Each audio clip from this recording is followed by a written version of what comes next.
Hello everyone, welcome back to my YouTube channel. इस channel पर हमने स्टार्ट की थी DTEL plus B TGT natural science की केमिस्ट्री सीरीज़, जिसमें ऑलरेडी ऑलमोस्ट हम सभी यूनिट्स को कवर कर चुके हैं। पर इसमें एक यूनिट जो हमारी रह गई थी कार्बन कंपाउंड्स, उसमें एक पार्ट रह गया था जो था हाइड्रोकार्बन्स एंड देयर क्लासिफिकेशन और formation of coal and petroleum. तो आज हम उस पार्ट को कवर करने वाले हैं। So let's get started. सबसे पहले इसमें हम कवर करेंगे हाइड्रोकार्बन्स। देखो, हाइड्रोकार्बन्स क्या होते हैं? बेसिकली वो कंपाउंड जो हाइड्रोजन और कार्बन को मिलाकर बने होते हैं उन्हें हाइड्रोकार्बन्स बोलते हैं। नाम से ही पता चल रहा है, हाइड्रो मतलब हाइड्रोजन और कार्बन मतलब कार्बन। तो ऐसे कंपाउंड जो हाइड्रोजन और कार्बन को मिलाकर बने होते हैं उन्हें क्या कहते हैं? हाइड्रोकार्बन्स। ठीक है, अब देखो इसका क्लासिफिकेशन क्या है। तो मेनली ये दो पार्ट में क्लासीफाई होता है। एक होते हैं हमारे पास ओपन चेन हाइड्रोकार्बन्स और दूसरे होते हैं हमारे पास क्लोज्ड चेन हाइड्रोकार्बन्स। जो हमारे ओपन चेन हाइड्रोकार्बन्स होते हैं उन्हें हम असाइक्लिक या फिर एलिफेटिक कंपाउंड्स भी बोलते हैं। तो उन्हें हम असाइक्लिक या फिर उन्हें हम क्या कहते हैं? Aliphatic compounds, right. तो इनको हम असाइक्लिक या फिर एलिफेटिक हाइड्रोकार्बन्स भी कहते हैं। और जो हमारे क्लोज्ड चेन हाइड्रोकार्बन्स होते हैं उन्हें हम साइक्लिक हाइड्रोकार्बन्स भी कहते हैं, साइक्लिक हाइड्रोकार्बन्स। ठीक है, अब देखो बेसिकली क्या होता है, जो ओपन चेन हाइड्रोकार्बन्स होते हैं उसमें जो फर्स्ट कार्बन है हमारी और जो लास्ट कार्बन है वो आपस में ज्वाइन नहीं होती। तो सपोज अगर मेरे पास 3 कार्बन एटम्स की एक चेन है, तो अगर ये फर्स्ट कार्बन एटम है, ये सेकंड और ये थर्ड कार्बन एटम है, तो ये हो गया फर्स्ट कार्बन एटम और ये हो गया लास्ट कार्बन एटम, ये आपस में जॉइंट नहीं है। ऐसी चेन को हम क्या कहते हैं? Open chain hydrocarbon. बट अगर यही मैं ज्वाइन कर दूं, मान लो ये मेरा फर्स्ट कार्बन है, ये सेकेंड कार्बन है और ये थर्ड कार्बन है। तो मान लो ये फर्स्ट कार्बन, ये सेकेंड कार्बन और ये थर्ड कार्बन, अभी तक ये तीनों ज्वाइन नहीं है। इसका मतलब ये कैसी चेन है? एक ओपन चेन हाइड्रोकार्बन है। बट अगर मैं फर्स्ट और लास्ट कार्बन को ज्वाइन कर दूं तो क्या बन जाएगी? एक क्लोज्ड चेन बन जाएगी। तो क्लोज्ड चेन बेसिकली क्या होता है? क्लोज्ड चेन में जो हमारा फर्स्ट और लास्ट कार्बन होते हैं वो क्या होते हैं? फर्स्ट और लास्ट कार्बन आर जॉइंट। तो फर्स्ट और लास्ट कार्बन क्या होते हैं? ज्वाइन होते हैं। तो ऐसी चेन जिसमें फर्स्ट और लास्ट कार्बन ज्वाइंट होते हैं वो क्या होती है? Closed chain. और जिसमें फर्स्ट और लास्ट कार्बन ज्वाइन नहीं होते हैं वो होती है हमारी ओपन चेन, राइट। जैसे मान लो अगर मैं एक और ले लूँ, तो मान लो मेरे पास यहाँ पर है 4 कार्बन एटम्स की एक चेन। ठीक है, कंसीडर कर लेते हैं first carbon atom, second carbon atom, third carbon atom and this is a fourth carbon atom. यहाँ पर ये है फर्स्ट कार्बन एटम, ये है लास्ट कार्बन एटम। तो ये आपस में ज्वाइन नहीं है। इसका मतलब ये कैसी चेन है? Open chain hydrocarbon. अभी अगर मैं यही चेन को कनेक्ट कर दूं, राइट, ऐसे, और ये है suppose first carbon, second carbon, third carbon, this is fourth carbon. अगर मैं इन दोनों को आपस में ज्वाइन कर दूं then this will be closed chain hydrocarbon, right. तो आपको ये याद रखना है। अच्छा, यहाँ हाइड्रोकार्बन मैंने हाइड्रोजन तो बनाया ही नहीं, तो हाइड्रोजन कैसे बना सकते हैं? आप वैलेंसी सेटिस्फाई कर लो। सपोज अगर मैं यहाँ पर हाइड्रोजन ज्वाइन करूँ तो कार्बन के, याद रखना, कितनी वैलेंसी होती है? 4, है ना। तो यहाँ पर कार्बन के कितने बॉन्ड कनेक्ट हैं? 2, 1, 2, कितने रह गए? 2। तो यहाँ पर आप 2 हाइड्रोजन कनेक्ट कर देना। सिमिलरली यहाँ पर कार्बन के कितने बॉन्ड ज्वाइन हो चुके हैं? 2, कितने रह गए? 2। तो यहाँ पर भी हम 2 हाइड्रोजन लगा सकते हैं। ऐसे यहाँ पर भी कितने कवर हो गए? 2। तो यहाँ पर 2 हाइड्रोजन रह गए, तो यहाँ पर भी हम 2 हाइड्रोजन लगा सकते हैं, राइट। चलो नेक्स्ट, इन्हीं का आगे हमें फर्दर क्लासिफिकेशन पढ़ना है। यानी अभी हमने पढ़ा है कि हाइड्रोकार्बन्स होते हैं ओपन चेन हाइड्रोकार्बन्स और क्लोज्ड चेन हाइड्रोकार्बन्स। इसके साथ साथ अभी इनकी और क्लासिफिकेशन है, उनको और कंसीडर कर लेते हैं। तो देखो, ओपन चेन हाइड्रोकार्बन्स होते हैं 2 तरीके के। एक होते हैं सैचुरेटेड हाइड्रोकार्बन्स और दूसरे होते हैं हमारे पास अनसैचुरेटेड हाइड्रोकार्बन्स। ठीक है, सैचुरेटेड हाइड्रोकार्बन्स में क्या होता है? अगर कार्बन कार्बन एटम की जो चेन है वो सिर्फ सिंगल बॉन्ड से कनेक्ट है, S4 सिंगल। तो यहाँ पर क्या आएगा? अगर पूरी चेन में सिर्फ सिंगल बॉन्ड से कनेक्ट है तो उसे हम क्या कहते हैं? Saturated hydrocarbon. ठीक है, अगर मान लो मेरे पास 4 कार्बन एटम की चेन है और ये किससे कनेक्ट है? सिंगल बॉन्ड से, तो इसे हम क्या कहेंगे? Saturated hydrocarbon. बाकी की वैलेंसी एच लगा के सेटिस्फाई कर सकते हैं। यहाँ पर एक बॉन्ड कनेक्ट है तो कितने एच आएंगे? 3, क्योंकि मैंने अभी बताया कार्बन की वैलेंसी कितनी होती है? 4। मेनली उससे कितने एटम कनेक्ट होने चाहिए? 4। ऐसे ही यहाँ पर अगर कार्बन को देखेंगे तो कितने बॉन्ड कनेक्ट हैं? 2। तो कितने और चाहिए? 2। तो ये हो गया CH2। ऐसे यहाँ पर इसकी वैलेंसी के लिए 2 हाइड्रोजन आएंगे, इसकी वैलेंसी के लिए यहाँ पे 3 हाइड्रोजन आएंगे। तो अगर हमारी पूरी चेन सिर्फ सिंगल बॉन्ड से कनेक्ट है उसे कहते हैं सैचुरेटेड हाइड्रोकार्बन। और सैचुरेटेड हाइड्रोकार्बन्स को हम कहते हैं एल्केन्स। ये हमारी बनाते हैं एल्केन सीरीज, है ना। और जो हमारी एल्केन सीरीज होती है उसका जनरल फार्मूला क्या होता है? CnH2n+2। इसका मतलब अगर आपको हाइड्रोकार्बन पढ़ना है तो आपको सबसे पहले किसके बारे में पता होना चाहिए, एल्कीन्स के बारे में पता होना चाहिए, ठीक है। और एल्कीन्स का अलग से टॉपिक ऑलरेडी कवर है, वो आप जाकर देख सकते हैं प्लेलिस्ट में, ठीक है। अब आ जाओ यहाँ पर अनसैचुरेटेड हाइड्रोकार्बन में क्या होता है, या तो हमारी कार्बन की चेन में डबल बॉन्ड आता है इस तरीके से, ऐसे मान के चलो, ठीक है। तो कोई भी एक डबल बॉन्ड आ सकता है, एक से ज़्यादा भी आ सकते हैं, या फिर ट्रिपल बॉन्ड आ सकता है। तो चेन के अंदर या तो डबल बॉन्ड हो सकता है या फिर क्या हो सकता है वहाँ पर, ट्रिपल बॉन्ड। अगर वैलेंसी सेटिस्फाई करूँ तो यहाँ पर 3 आएंगे, इसकी वैलेंसी यहाँ पर 1 एच आएगा, यहाँ पर भी 1, और यहाँ पर कितने एच आएंगे, 3, राइट। इसको कनेक्ट करूँ तो यहाँ 3 एच आएंगे, यहाँ एच नहीं आएगा, इसकी वैलेंसी ऑलरेडी सेटिस्फाई है, 3 और 1 4 हो गया यहाँ पर, और ये हो गया 3। तो अगर हमारी चेन में जो कार्बन एटम्स हैं वो सिंगल बॉन्ड से कनेक्ट है तो वो सैचुरेटेड होता है। अगर डबल, यहाँ पर है डबल बॉन्ड, तो अगर वो डबल बॉन्ड से कनेक्ट होता है या फिर ट्रिपल बॉन्ड से, यानी अगर वो मल्टीपल बॉन्ड से कनेक्ट होते हैं एक से ज़्यादा, तो अगर वो डबल या ट्रिपल बॉन्ड से कनेक्ट होते हैं तो ऐसी चेन को हम क्या कहते हैं, अनसैचुरेटेड हाइड्रोकार्बन। अच्छा, अब जो डबल बॉन्ड वाली चेन होती है उसके लिए अलग से हम कौन सी सीरीज बोलते हैं, उसे एल्कीन सीरीज। और एल्कीन सीरीज का जनरल फार्मूला क्या होता है, CnH2n, ठीक है, इसको भी याद रखेंगे। ऐसे ही जो हमारी ट्रिपल बॉन्ड वाली सीरीज होती है उसे क्या कहते हैं, एल्काइन। और एल्काइन का जनरल फार्मूला होता है CnH2n-2, राइट। ये चीज़ आपको याद रखनी, क्लियर। चलो, ये था हमारा क्लासिफिकेशन ओपन चेन हाइड्रोकार्बन्स का। बात कर लेते हैं एक बार क्लोज्ड चेन हाइड्रोकार्बन्स की। तो देखो, क्लोज्ड चेन हाइड्रोकार्बन क्या होता है, क्लोज्ड चेन हाइड्रोकार्बन्स होते हैं दो तरीके के, एक होते हैं हमारे पास होमोसाइक्लिक, और सेकेंड काइंड होता है इसका हेटेरोसाइक्लिक, ठीक है। अब देखो, नाम से ही पता चल रहा है, यहाँ पर है होमो, होमो का मतलब होता है सेम, और दूसरा यहाँ पर क्या वर्ड है, हेट्रो, हेट्रो का मतलब होता है डिफरेंट, ठीक है। मीनिंग क्या हुआ इसका, कि अगर पूरी चेन में सिर्फ एक ही तरीके के एटम्स हैं तो वो क्या होगा, होमोसाइक्लिक। जैसे मान लो मैं यहाँ पर एक चेन बना देती हूँ इस तरीके से, ये हमने एक क्लोज्ड चेन बना दी, ठीक है। इसमें कितने कार्बन एटम है, 6, 1 2 3 4 5 6। और वैलेंसी सेटिस्फाई करूँ तो 2 हाइड्रोजन इसके साथ आएंगे, ऐसे यहाँ पर भी 2 हाइड्रोजन आएंगे, यहाँ पर भी 2 हाइड्रोजन, यहाँ पर भी आएंगे 2 हाइड्रोजन, ऐसे ही सिमिलर यहाँ पर 2 हाइड्रोजन आएंगे, और यहाँ पर भी कितने हाइड्रोजन आएंगे, 2, ठीक है।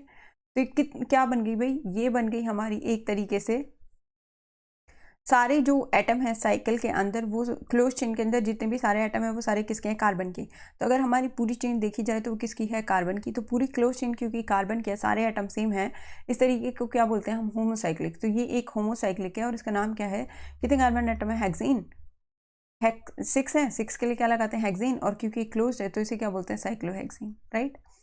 अगर चेन के अंदर कार्बन के अलावा कोई और एटम आ जाता है तो उसे हम क्या कहते हैं, हेट्रोसाइक्लिक कंपाउंड। जैसे मान लो यहाँ पर मैं बना देती हूँ सी, यही मान लेते हैं, और इसमें हम एक एटम चेंज कर देते हैं, यहाँ पर मैं नाइट्रोजन लगा देती हूँ, ठीक है,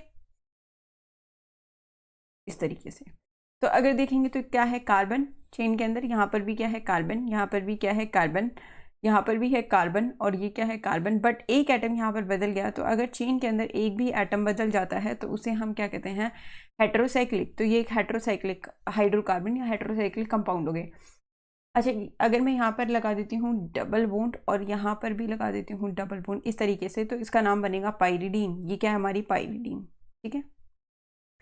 अब आपको इतना हेट्रोसाइक्लिक के बारे में याद नहीं रखना है, आपको यहाँ पर थोड़ा सा याद रखना है होमोसाइक्लिक के लिए।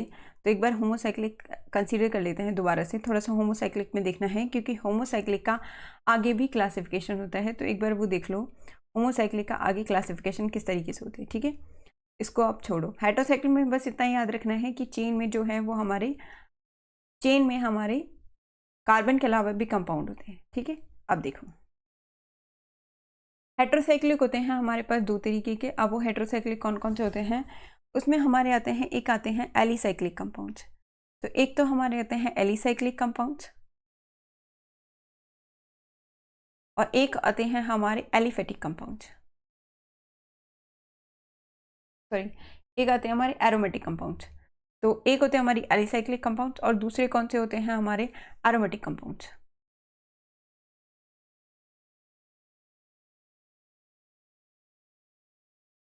अब एलिसाइक्लिक कंपाउंड्स होते हैं, देखो यहाँ पर मैं आपको शॉर्ट में बताती हूँ, अभी इतना ज़्यादा आपके सिलेबस में नहीं है, बट आपको थोड़ा सा पता होना चाहिए। ये हमारे सैचुरेटेड या अनसैचुरेटेड हाइड्रोकार्बन्स की तरह बिहेव करते हैं। तो जो हमने लास्टली पढ़ा था सैचुरेटेड और अनसैचुरेटेड, मेनली हमारे अनसैचुरेटेड या सैचुरेटेड हाइड्रोकार्बन्स की तरह बिहेव करते हैं। तो नॉर्मली जैसे अभी मैंने बनाया था यहाँ पर इस तरीके से, ये मैंने बना दिया एक साइक्लोहेक्सेन।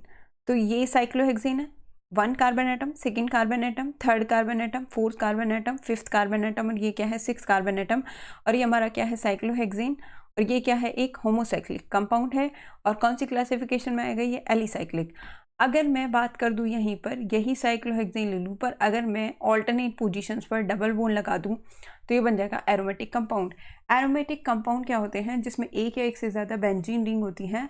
वैसे ये प्रॉपर क्लासिफिकेशन नहीं है और एरोमेटिसिटी इतनी आपकी आएगी नहीं, बस आप इतना याद रखना कि ये जो कंपाउंड है साइक्लोहेक्सेन, उसमें अगर हम डबल बॉन्ड ऑल्टरनेट पोजीशन पर डबल बॉन्ड लगा दें, जैसे एरोमेटिक कंपाउंड होते हैं जो हकल रूल को फॉलो करते हैं, ठीक है।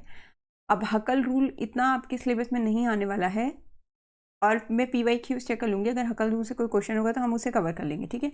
यानी जो रेजोनेंस शो करते हैं, जिनकी बहुत ज़्यादा रेजोनेंस एनर्जी होती है और जो हकल रूल को फॉलो करते हैं, उन्हें हम कहते हैं एरोमेटिक कंपाउंड्स। तो जनरली इसके अंदर जो एक आता है कंपाउंड, वो कौन सा आता है बेंजीन, ठीक है।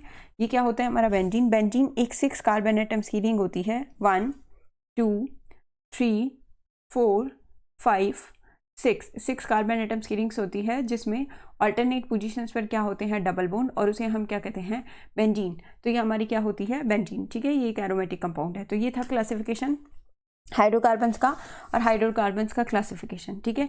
बाकी इससे रिलेटेड सारे पार्ट कवर मैंने ऑलरेडी करवा दिए हैं। अब एक बार चेक कर लेते हैं formation of coal and petroleum. देखो फॉर्मेशन ऑफ कोल और पेट्रोलियम क्या होता है, मिलियन ऑफ ईयर्स एगो, यानी डायनासोर्स। पहले हम फॉर्मेशन ऑफ कोल चेक कर लेते हैं। फॉर्मेशन ऑफ कोल में क्या होता है, डायनासोर से पहले भी जो बहुत सारे प्लांट थे या जो भी अर्थ पर ऑर्गेनिजम्स होंगे वो डेड हो गए, और डेड होने के बाद वो क्या हुआ, जो भी प्लांट या डेड ऑर्गेनिजम्स थे वो वाटर और डर्ट के नीचे दब गए। अब बहुत ज़्यादा हीट और प्रेशर के कारण वो धीरे धीरे किस में कन्वर्ट हो गए, कोल में कन्वर्ट हो गए। और कोल में मेनली क्या होता है कार्बन। तो इस तरीके से डेड वेजिटेशन का कोल में कन्वर्ट होना, इस प्रोसेस को क्या कहते हैं कार्बोनाइजेशन। ये याद रखना है, ठीक है। यानी मेनली कोल बनाना, और कोल बनाने के जो प्रोसेस होता है इसे क्या कहते हैं कार्बोनाइजेशन। अब कोल का कंपोजिशन एक बार चेक कर लेते हैं। कोल में क्या होता है मेनली हाइड्रोजन, कार्बन, ऑक्सीजन और सल्फर होता है बहुत कम अमाउंट में। जैसे जैसे कोल पुराना होता जाता है उसमें कार्बन कंटेंट उतना ही ज़्यादा होता है। तो यानी कोल जितना ज़्यादा पुराना होगा, ओल्डर होगा, कार्बन कंटेंट उसमें उतना ही ज़्यादा क्या होगा हायर, ठीक है। एक बार टाइप्स ऑफ कोल्स की बात कर लेते हैं। तो आपको मेन टाइप 4 याद रखने हैं, पीट, लिग्नाइट, बिटुमिनस और एंथ्रासाइट कोल, ठीक है। इनको डिवाइड किया गया है, इसमें कार्बन कितना है और मॉइस्चर कंटेंट कितना है। तो इन चारों में इनके कार्बन कंटेंट और मॉइस्चर कंटेंट के बेसिस पर इन्हें 4 पार्ट में डिवाइड किया गया है, जो है पीट, लिग्नाइट, बिटुमिनस और एंथ्रासाइट। एक बार इनको पढ़ लेते हैं। देखो सबसे पहला कोल आता है हमारे पास पीट। ये फर्स्ट स्टेज ऑफ ट्रांसफॉर्मेशन होता है कोल का, यानी सबसे पहले जो हमें कोल मिलता है वो पीट होता है, जिसमें 40 to 55% कार्बन होता है। इसमें वोलेटाइल मैटर होता है और बहुत सारा मॉइस्चर होता है इसके अंदर।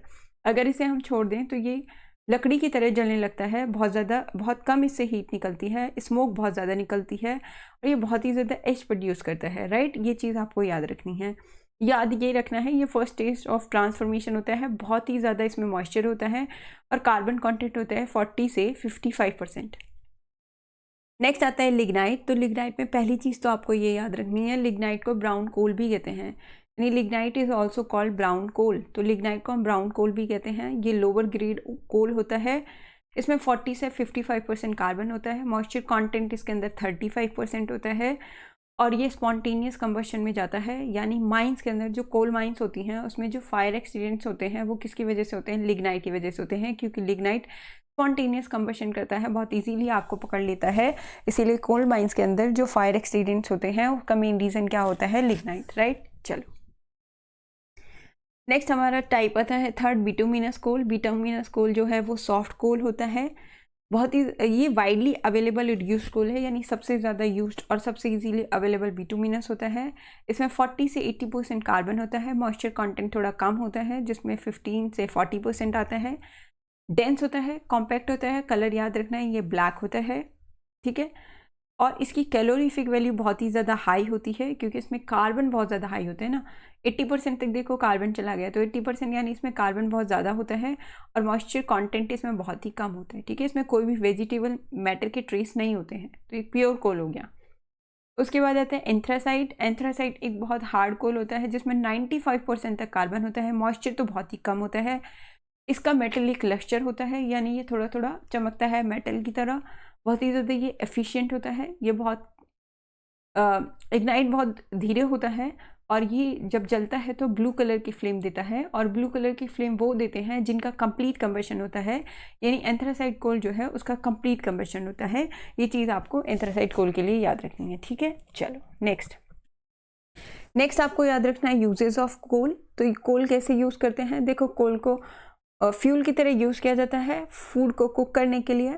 थर्मल पावर प्लांट्स में हम इसको यूज़ करते हैं, जिसके कारण इलेक्ट्रिसिटी प्रोड्यूस होती है। बहुत सारी इंडस्ट्रीज़ में हम कोल को यूज़ करते हैं। उसके बाद स्टीम, यानी रेलवे इंजन्स जो होते हैं वो भी कोल को एज अ फ्यूल यूज़ करके चलाए जाते हैं, क्योंकि कोल से क्या प्रोड्यूस होगी फिर स्टीम, और उससे क्या चलाए जाएंगे भाई, रेलवे इंजन्स, ठीक है। अच्छा, ये चीज़ आपको याद रखनी है। और सबसे इंपॉर्टेंट कि थर्मल पावर प्लांट में क्या यूज़ किया जाता है, कोल, जिससे क्या जनरेट होती है, इलेक्ट्रिसिटी। उसके बाद कुछ कोल प्रोडक्ट्स की बात कर लेते हैं, जिसमें सबसे पहला आता है कोक। कोक क्या होता है, एक तो ये प्योर कार्बन होता है, यानी प्योरेस्ट फॉर्म ऑफ कार्बन क्या होता है, कोक। तो कोक हमारी प्योरेस्ट फॉर्म ऑफ कार्बन होती है। ये टफ होता है, पोरस होता है और ब्लैक सब्सटेंस होता है। पोरस मतलब इसके अंदर कुछ पोर्स प्रेजेंट होते हैं, और ये स्टील के मैन्युफैक्चर में यूज़ होता है, और एक बहुत सारी मेटल्स के एक्सट्रैक्शन में भी हम इसको यूज़ करते हैं। जैसे मान लो अगर मेरे पास जिंक ऑक्साइड है, तो उसमें हम कार्बन को यूज़ कर सकते हैं, जो जिंक के एक्सट्रैक्शन में हेल्प करेगा, और यहाँ से कार्बन मोनोऑक्साइड की फॉर्म में निकल जाएगा। तो ये बहुत सारी मेटल्स के एक्सट्रैक्शन में भी यूज़फुल होता है। और एक चीज़ और याद रखनी है, ये प्योरेस्ट फॉर्म ऑफ कार्बन होता है। ये क्वेश्चन आ जाता है, which of the form of coal is purest form of carbon, then coke is the purest form of carbon, ठीक है। नेक्स्ट आता है कोलतार। कोलतार एक ब्लैक थिक लिक्विड होता है। इसकी बहुत अनप्लीजेंट सी स्मेल होती है। ये 200 सब्सटेंसेस से ज़्यादा का मिक्सचर होता है। इससे बहुत सारे प्रोडक्ट्स बनते हैं जो रॉ मटेरियल्स की तरह यूज़ किए जाते हैं, ड्रग्स बनाने के लिए, एक्सप्लोसिव बनाने के लिए, नैफ्थलीन बॉल्स में, परफ्यूम्स में, सिंथेटिक डाइज में, पेंट्स, प्लास्टिक, रूफिंग मटेरियल और फोटोग्राफिक मटेरियल बनाने के लिए इसको यूज़ किया जाता है एज अ रॉ मटेरियल। पहले जो कोलतार है वो रोड्स बनाने के लिए यूज़ किया जाता था, बट अभी जो बिटुमेन है, बिटुमेन एक पेट्रोलियम प्रोडक्ट होता है, उसको यूज़ करते हैं इस पर्पज़ के लिए, राइट। तो ये आपको याद रखना है कोलतार के लिए। नेक्स्ट आता है कोल गैस। जब हम कोल से कोक बनाते हैं तो उसमें एज अ बाई प्रोडक्ट हमें मिलता है क्या, कोल गैस। तो उस प्रोसेसिंग के दौरान ही हमें कोल गैस मिलती है। कोल गैस को बहुत सारी इंडस्ट्रीज एज फ्यूल यूज़ करती हैं।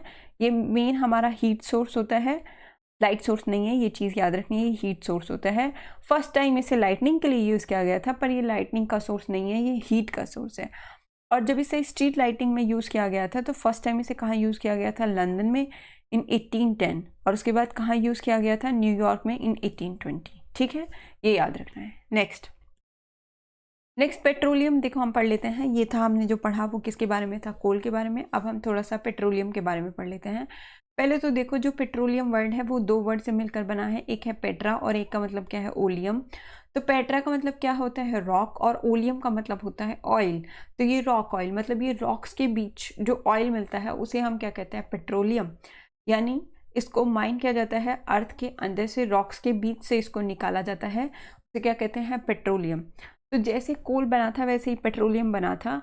अब कोल जो बनता है वो अर्थ पर जो प्लांट या वेजिटेशन प्रेजेंट था उसके डेड होने के बाद वो जब दब गए और धीरे धीरे हीट और प्रेशर के कारण कन्वर्ट हो गए, तो इन्होंने क्या बनाया, कोल। ऐसे ही जब सी ऑर्गेनिज्म डाई हुए तो उनकी जो बॉडीज़ हैं वो बॉटम ऑफ द सिंक में दब गए नीचे, और टाइम के साथ साथ उनके ऊपर बहुत ही ज़्यादा लेयर्स आ गई सैंड की और क्ले की। जैसे मान लो ये एक ऑर्गेनिज्म है, ठीक है, ये एक ऑर्गेनिज्म है। अब ये क्या हुआ, ये डेड हो गया। अब डेड होने के बाद ये सी के अंदर यहाँ पर बॉटम में चला गया। अब धीरे धीरे इसके ऊपर बहुत सारी सैंड की और क्ले की लेयर आ गई ऐसे।